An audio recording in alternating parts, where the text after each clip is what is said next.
이 새벽 우리에게 주신 하나님 말씀은 여호수아 5장 1절에서 12절까지의 말씀입니다.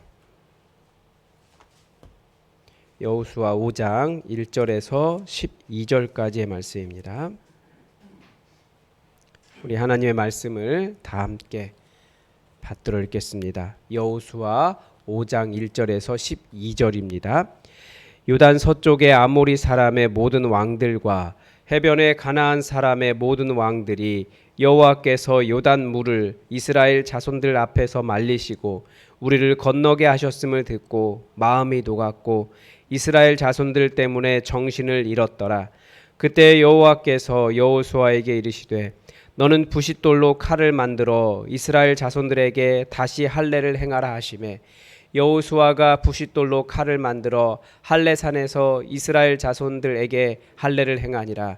여호수아가 할례를 시행한 까닭은 이것이니 애굽에서 나온 모든 백성 중 남자 곧 모든 군사는 애굽에서 나온 후 광야 길에서 죽었는데 그 나온 백성은 다 할례를 받았으나 다만 애굽에서 나온 후 광야 길에서 난 자는 할례를 받지 못하였음이라. 이스라엘 자손들이 여호와의 음성을 청종하지 아니하므로 여호와께서 그들에게 대하여 맹세하사 그들의 조상들에게 맹세하여 우리에게 주리라고 하신 땅 곧 젖과 꿀이 흐르는 땅을 그들이 보지 못하게 하리라 하시매 애굽에서 나온 족속 곧 군사들이 다 멸절하기까지 40년 동안을 광야에서 헤매었더니 그들의 대를 잇게 하신 이 자손에게 여호수아가 할례를 행하였으니 길에서는 그들에게 할례를 행하지 못하였으므로 할례 없는 자가 되었음이었더라. 또 그 모든 백성에게 할례 행하기를 마침에 백성이 진중 각 처소에 머물며 낫기를 기다릴 때에 여호와께서 여호수아에게 이르시되 내가 오늘 애굽의 수치를 너희에게서 떠나게 하였다 하셨으므로 그곳 이름을 오늘까지 길갈이라 하느니라.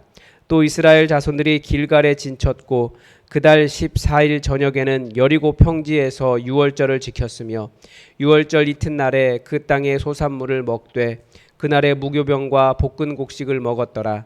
또 그 땅의 소산물을 먹은 다음 날에 만나가 그쳤으니 이스라엘 사람들이 다시는 만나를 얻지 못하였고 그 해에 가나안 땅의 소출을 먹었더라. 아멘.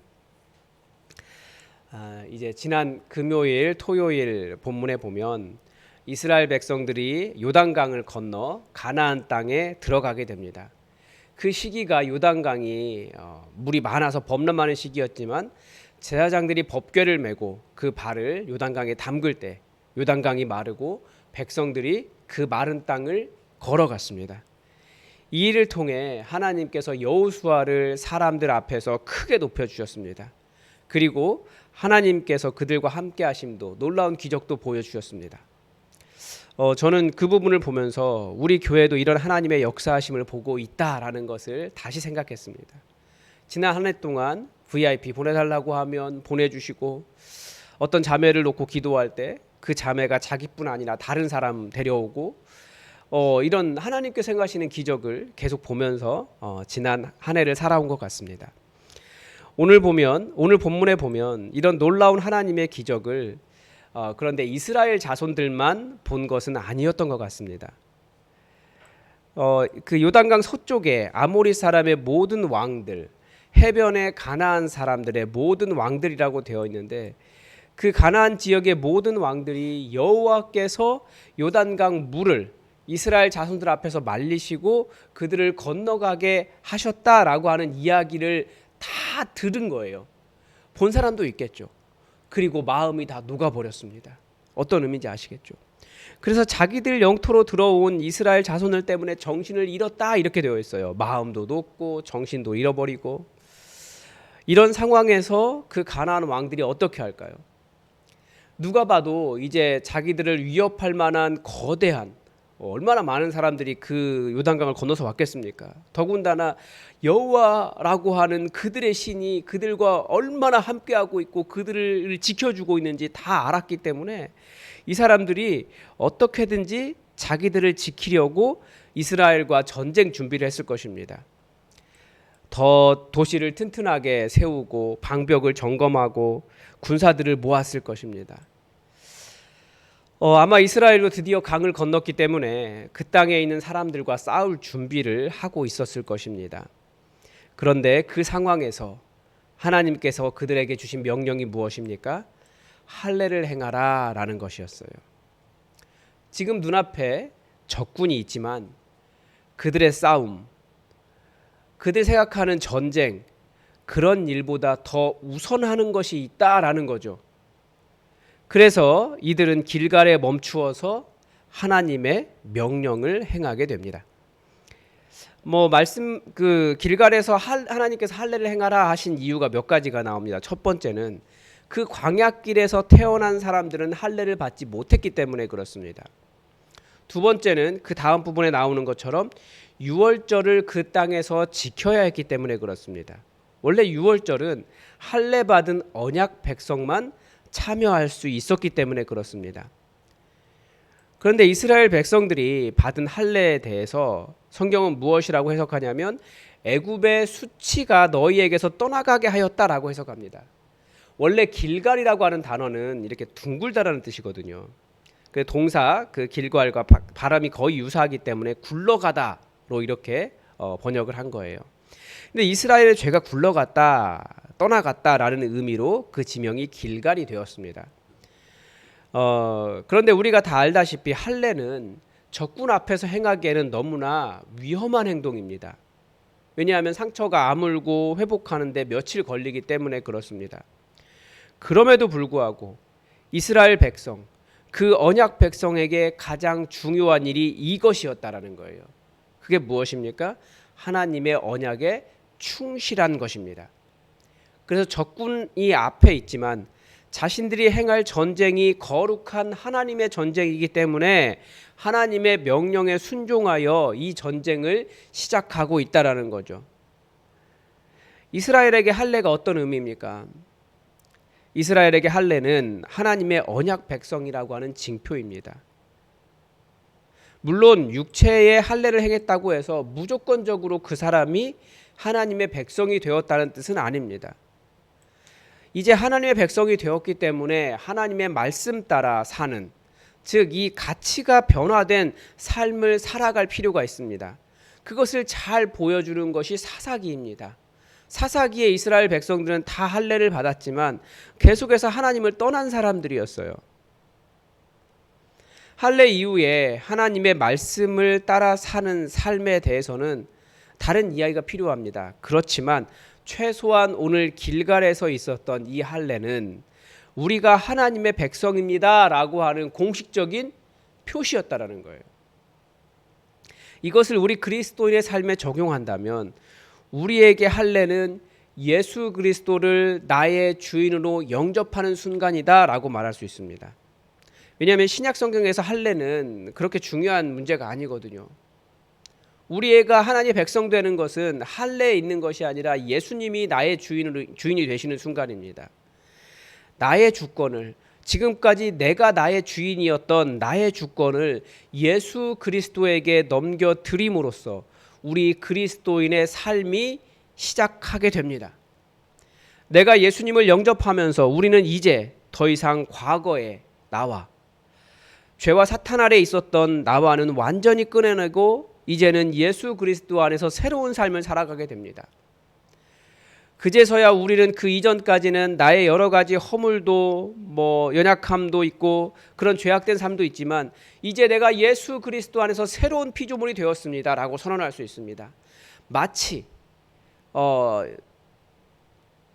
그 군대에 입대하면 처음에 훈련소 갔을 때 다들 총도 못 쓰고 뭐가 뭔지도 모르고 그렇게 있지만 그 신분이 군인으로 변화되는 것처럼 우리가 예수 그리스도를 영접하는 순간, 나의 주권을 주님께 넘겨드리는 순간, 그분이 나의 주인 되시는 순간, 비록 나는 여전히 삶의 여러 가지 연약한 부분도 있고 해결되지 않는 감정의 문제도 있고 성령님을 온전히 순종하지도 못하고 부족함이 많이 있지만 신분이 완전히 바뀌어버린 거예요. 우리가 예수 그리스도에게 정말 나의 주인 주권을 넘겨드렸는가 한번 생각해 볼 필요가 있는 거죠. 그런데 많은 그리스도인들이 사실 이 출발점이 명확하지가 않습니다. 교회에 오래 다녔고 때로는 예배와 기도 생활, 신앙 생활을 통해서 받은 은혜도 있고, 때로는 여러 가지 교회 활동에 참여하고도 있고, 원래 교회에 오는 사람들이 좀 착하잖아요. 그러니까 좋은 성도라고 하는 평도 듣고, 교회에서 시간 지나니까 직분도 얻기도 합니다. 그런데 그래서 내가 그리스도인이라고 생각하시는 분들이 많이 계세요. 그런데 나의 주권을 왕이신 예수님에게 양도한 적이 없기 때문에 결국 결정적인 순간에 이 회심의 문제가 됩니다. 그 가나안 땅은 언약 백성에게 하나님께서 주신 선물이기 때문에 언약 백성만 얻을 수 있습니다. 그 표시가 할례였다라는 거예요. 우리도 우리의 주권을 예수 그리스도에게 온전히 넘겨드리는 이런 나의 주권 양도에 대한 회심이 없이는 하나님께서 주시는 어떤 언약도 복도 누릴 자격이 없다라고 성경은 가르쳐 줍니다. 그래서 우리의 목표는 좋은 교인 되는 것이 아니라 하나님의 백성 되는 것입니다. 처음에는 다들 좋은 교인도 좋은 하나님의 백성도 되기가 쉽지 않아요. 그러나 예수님을 영접하는 순간 이미 신분이 변했기 때문에, 그리고 성령님께서 내 안에 오시기 때문에 내 안에서 성령님께서 역사해 주셔서 우리를 천천히 변화시켜 가십니다. 삶의 여러 가지 일들과 말씀과 그런 성령님의 인도하심을 통해서 우리를 온전한 하나님의 백성으로 변화시켜 가십니다. 주님 오시는 그날까지. 하나님의 자녀가 되고 하나님의 말씀에 순종하며 하나님의 나라를 만들어갈 수 있는, 그 사역에 동참할 수 있는 하나님의 자녀가 되는 거죠. 물론 길갈에서 할례를 행하지 않았어도 전쟁에 참여했을 것입니다. 우리 생각에는 전쟁에 참여하면 됐다라고 생각하지만, 그러나 하나님은 길갈에서 할례를 통해서 그 출발점을 명확하게 하고 하나님의 약속에, 그 언약에 참여할 수 있는 사람으로 변화되기를, 그 자격을 얻기를 원하셨습니다. 여러분, 한번 우리를 잘 돌아봤으면 좋겠습니다. 여러분의 주인됨을 우리 주인이신 예수님께 양도하셨습니까? 이제는 나는 죽고 예수로 산다라고 언제 양도하셨습니까? 그 출발점이 없다면 다시 나의 주인됨을 예수님께 양도하고 그리스도의 삶을 시작하십시오. 뿐만 아니라 우리는 살아가면서 계속해서 내가 주인 되어 있구나, 우리 주님이 나의 주인이 아니시라 내가 주인 되어 있구나 깨달을 때마다, 그때마다 다시 한번 회심은 아니지만 계속해서 우리의 주권을 주님께 양도하고 주님의 뜻을 따라가고 나를 포기하고 주님, 내 안에 주님께서 사시도록 일하는 사람들이 그리스도인입니다. 우리 앞에는 하나님의 놀라운 약속들이 주어져 있습니다. 그러나 그 모든 약속들은 오직 하나님의 자녀들에게만 주어진 것입니다. 그리고 출발점을 명확히 하지 않으면 그리스도의 삶도 없다라는 것을 명심하시고, 나에게서 모든 죄악의 수치가 떠나가는, 예수 그리스도의 십자가 위에서 나를 못 박는 그런 길갈의 역사에 동참할 수 있기를 바랍니다. 오늘도 하나님의 뜻이 우리에게 이루어지기를 주기도문으로 기도하겠습니다. 하늘에 계신 우리 아버지, 아버지의 이름을 거룩하게 하시며 아버지의 나라가 오게 하시며 아버지의 뜻이 하늘에서와 같이 땅에서도 이루어지게 하소서. 오늘 우리에게 일용할 양식을 주시고 우리가 우리에게 잘못한 사람을 용서하여 준 것 같이 우리 죄를 용서하여 주시고 우리를 시험에 빠지지 않게 하시고 악에서 구하소서. 나라와 권능과 영광이 영원히 아버지의 것입니다. 아멘. 여러분 다 아시겠지만 지금 우리나라가 기도가 많이 필요한 때입니다. 각자가 생각하는 이 안정된 나라의 모습이 있을 것입니다. 우리 그것을 위해서 기도합시다. 하나님께서 이 나라 사랑하시기에 하나님의 일을 행하시는 줄 믿습니다. 우리 이 나라를 위해서 기도해 주시고 우리 2025년에 여러분의 개인적인 목표와 기도 제목을 위해서 기도하시기 바랍니다. 그리고 교회 부흥을 위해서도 기도해 주시기 바랍니다. 다 함께 기도하겠습니다.